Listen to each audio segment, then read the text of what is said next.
ఈ నెల 27వ తేదీ కాణిపాక వినాయక స్వామి బ్రహ్మోత్సవాలు అత్యంత వైభవంగా నిర్వహించనున్నారు. దేశంలో 21 రోజుల పాటు నిర్వహించే కాణిపాక బ్రహ్మోత్సవాల్లో గ్రామోత్సవం నిర్వహిస్తారని ఆలయ ప్రధాన అర్చకులు సోమశేఖర గురుకుల తెలిపారు. ఈ గ్రామోత్సవంలో భక్తులు అధిక సంఖ్యలో పాల్గొని స్వామివారిని దర్శించుకుని స్వామివారి కృపా కటాక్షాలు పొందుతారని తెలిపారు. వినాయక చవితి రోజున కాణిపాక వినాయక స్వామికి భక్తులు ఇరుముళ్లు కట్టుకుని మొక్కులు చెల్లిస్తారని తెలిపారు. కాణిపాక ఈ ఆలయ ఈవో పెంచుల కిషోర్ ఈ సందర్భంగా మాట్లాడుతూ 27వ తేదీ రాష్ట్ర ముఖ్యమంత్రి నారా చంద్రబాబు నాయుడు ఆదేశాల మేరకు ఉదయం 9 గంటలకు దేవాదాయ శాఖ మంత్రి ఆనం రామనారాయణ రెడ్డి పట్టు వస్త్రాలు సమర్పిస్తారని తెలిపారు.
नमः आदिपूज्याय देवाय दंतमोदकदारिणे वल्लभा प्राणकांताय श्री गणेशाय मंगलम।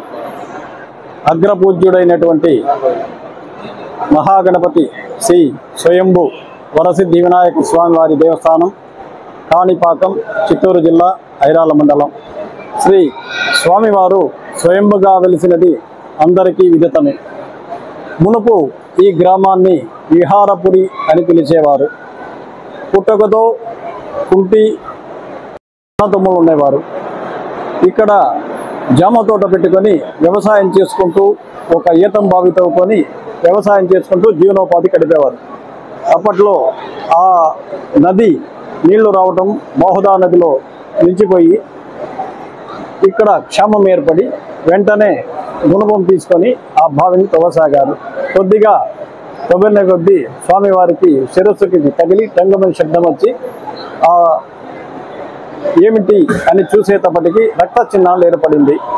ఆ రక్త చిహ్నాలు బావిలోని నీళ్లు రెండూ కలిసి ఈ ముగ్గురికి అంగవైకల్యం జరిగి మూగవానికి మాటలు రావటము, నేత్రం లేని వానికి నేత్రాలు కనిపించటము, కుంటి అతనికి కాళ్ళు రావటము జరిగినది. ఈ మహత్కరమైనటువంటి సంభావన జరిగింది కాబట్టి వెంటనే పరిసర గ్రామస్తులకి చెప్పి ఉన్నారు.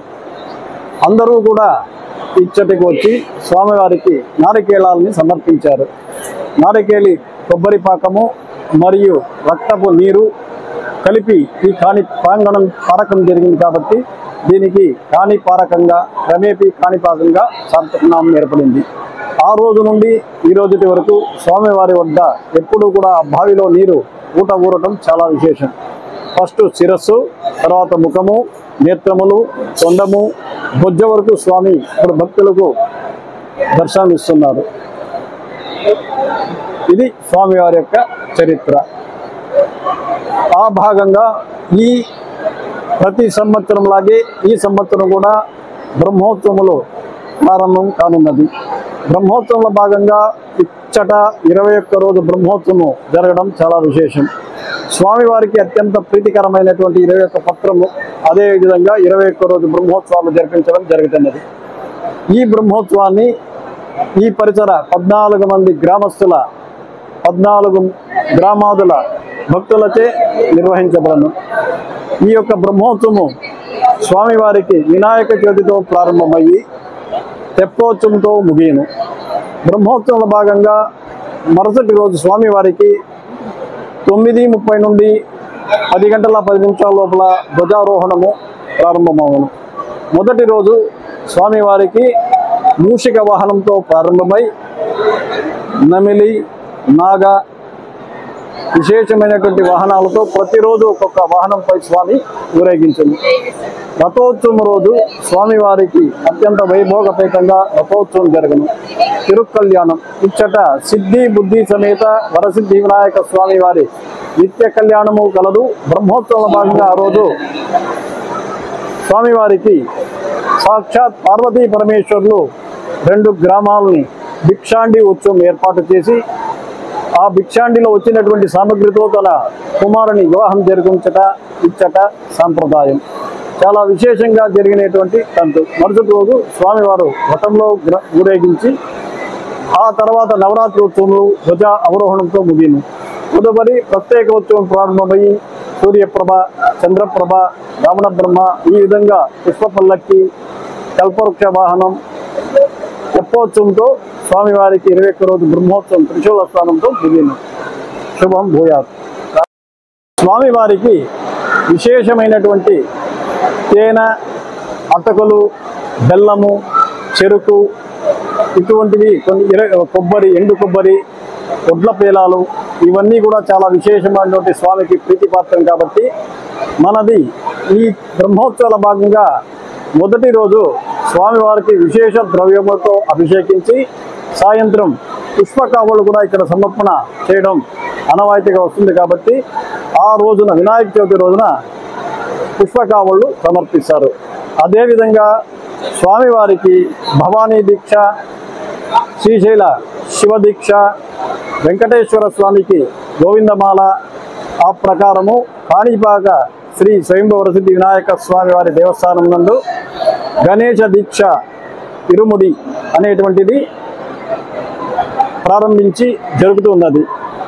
ఆ దీక్షలో స్వామివారికి అత్యంత ప్రీతమైనటువంటి నేతి కొబ్బరికాయ, తేనె కొబ్బరికాయ, అటకులు, పేలాలు, ముడ్లు, ఎండు ఖర్జూరం, కొబ్బరి గిన్నెలు, ఈ విధంగా ఒడ్ల పేలాలు స్వామివారికి సమర్పిస్తూ బియ్యము, అరటిపండ్లు అన్నీ కూడా తీసుకొచ్చి చేశారు.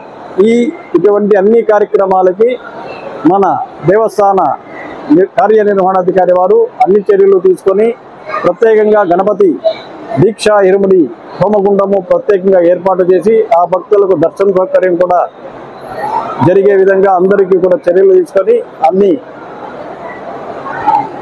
చేస్తున్నారు.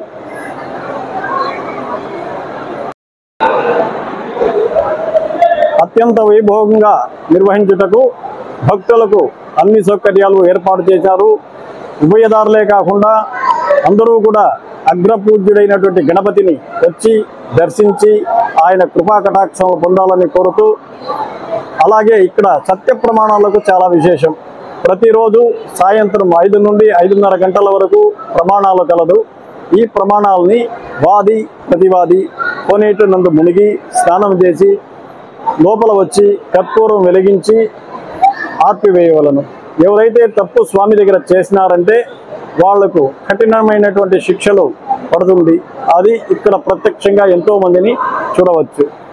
ఈ స్వామివారిని అగ్రపూజ్యుడైనటువంటి ఏ కార్యం చేయాలన్నా గణపతి ఆరాధన కావాలి కాబట్టి ఇటువంటి స్వయంభూమూర్తిని అందరూ కూడా భక్తులందరూ కూడా వచ్చి దర్శించి తరించి ఆయన కృపా కటాక్షాలు పొంది వర సిద్ధి వినాయక ఏదైతే కోరుకుంటారో అదంతా సిద్ధిస్తుంది కాబట్టి ఆ స్వామిని వచ్చి దర్శించి తరించవలసిందిగా కోరుకున్నాం. ఇట్లు ప్రధాన అర్చకులు ఎన్ సోమశేఖర్ గుర్తు. శుభం భూయాత్. హరి ఓం. 27వ తేదీ ఆగస్టు 27వ తేదీ నుంచి స్వయంభూ వరసిద్ధి వినాయక స్వామి దేవస్థానం కాణిపాకం నందు బ్రహ్మోత్సవాలు ప్రారంభమవుతాయి. సో మన బ్రహ్మోత్సవాలకి గౌరవ ముఖ్యమంత్రి వారి ఆదేశాల మేరకు మన దేవాదాయ శాఖ మంత్రి శ్రీ ఆర్ఎం నారాయణ రెడ్డి గారు పట్టు వస్త్రాలు సమర్పించడానికి 20వ తేదీ మార్నింగ్ ఉదయం 9 గంటలకల్లా ఇక్కడికి వచ్చేయనున్నారు. సో మన గౌరవ మంత్రివర్యులతో పాటు స్థానిక ఎమ్మెల్యే అదేవిధంగా ముఖ్య అతిథులందరూ కూడా ప్రజాప్రతినిధులందరూ కూడా ఈ కార్యక్రమాల్లో పాల్గొంటారు. మనకి ఈ అన్నదానం బిల్డింగ్ కూడా మనం తయారు చేసుకున్నాం. కొత్తగా నూతన అన్నదాన ప్రారంభోత్సవాన్ని కూడా గౌరవ మంత్రివర్యులు ప్రారంభించే అవకాశం ఉంది. దానికి ఏర్పాటు కూడా చేస్తున్నాం. ఈ అన్నదానం బిల్డింగ్లో సుమారుగా ఎట్ ఎ టైం 450 మంది ఒకేసారి భోంచేసే అవకాశం ఉంది. ఇంతకుముందు ఉన్న అన్నప్రసాద భవనం చాలా చిన్నగా ఉండడంతో ఈ అన్నదాన భవనాన్ని మనం ఇప్పుడు రెడీ చేసుకుంటున్నాం. అదేవిధంగా ఆ రోజు వినాయక చవితి రోజు ఎక్కువ మంది భక్తులు సుమారుగా 70,000 నుంచి 80,000 మంది వరకు ఇతర రాష్ట్రాల నుంచి కూడా మనకు వచ్చే అవకాశం ఉంది. కాబట్టి వారికి శీఘ్రంగా దర్శనం చేసే విధంగా అన్ని క్యూ లైన్లు పటిష్టంగా ఏర్పాటు చేస్తున్నాం. ముఖ్యంగా విఐపీల నుంచి వచ్చే తాకిడి కూడా తట్టుకొని వాళ్ళకి ఎటువంటి అసౌకర్యం కలగకుండా విఐపీల దర్శనం అదేవిధంగా భక్తుల దర్శనాన్ని కూడా మా అసిస్టెంట్ సిబ్బంది అదేవిధంగా పోలీసు వాళ్ళంతా ఉండి కోఆర్డినేషన్తో ఎటువంటి ఇబ్బంది లేకుండా దర్శనాలు చేసే ఏర్పాటు చేస్తున్నాం. అదేవిధంగా మన గౌరవ జిల్లా కలెక్టర్ గారు ఇక్కడ కోఆర్డినేషన్ మీటింగ్ పెట్టారు. ఈ కోఆర్డినేషన్ మీటింగ్లో ఎస్పీ గారు కూడా పాల్గొని జిల్లా అధికారులందరికీ కూడా సూచనలు ఇవ్వడం జరిగింది. ఆ సూచనల మేరకు అందరు అధికారులు కూడా ప్రతిరోజు వచ్చి ఇక్కడ ఏర్పాటు చేస్తున్నారు. అదేవిధంగా మాక్ డ్రిల్ కూడా గత 4 రోజుల క్రితం చేసుకున్నాం. ఎటువంటి అనుమానాస్పద పరిస్థితుల్లో కానివ్వండి లేకపోతే ఫైర్ యాక్సిడెంట్లు కానివ్వండి ఎవరైనా భక్తుడు అకస్మాత్తుగా అనారోగ్యానికి గురైతే వారిని ఎవాక్యుయేట్ చేయడానికి వీటన్నిటికి కూడా ప్రాక్టికల్గా కూడా ఒకసారి మనం ఇక్కడ పరిశీలించాం. అన్ని క్యూ లైన్స్ కూడా పోలీసు వారు 2-3 సార్లు పరిశీలిస్తున్నారు. ఎక్కడైనా వీక్ పాయింట్స్ ఉంటే వాటిని కూడా మళ్ళీ స్ట్రెంగ్తన్ చేసుకుంటున్నాం. అందరూ జిల్లాధికారుల కోఆర్డినేషన్తో ఈ బ్రహ్మోత్సవాల్ని ఘనంగా నిర్వహించగలమని అనుకుంటున్నాం. తిరుపతి, తిరుమల, అలిపిరి డిపో నుంచి అదే చిత్తూరు, పలంనేరు డిపో నుంచి కూడా ప్రత్యేక బస్సుల్ని వాళ్ళు ఆల్రెడీ అలాట్ చేశారు. వాటిని మామూలు రూట్ బస్సులు కాకుండా కాణిపాకం కోసం ప్రత్యేకంగా బస్సులు ఏర్పాటు చేస్తున్నారు. అదేవిధంగా రిటర్న్ కూడా రాత్రి మేము రిక్వెస్ట్ చేసాం. 11, 12 కొన్ని సాంస్కృతిక కార్యక్రమాలు ఉంటాయి. ముఖ్యంగా పుష్పపల్లకి లాంటి రథోత్సవం లాంటి కార్యక్రమాలప్పుడు చాలా లేట్ అవుతుంది. కాబట్టి రిటర్న్ జర్నీకి కూడా మనం 11 తర్వాత బస్సులను కూడా ఏర్పాటు చేయమని చెప్పాం.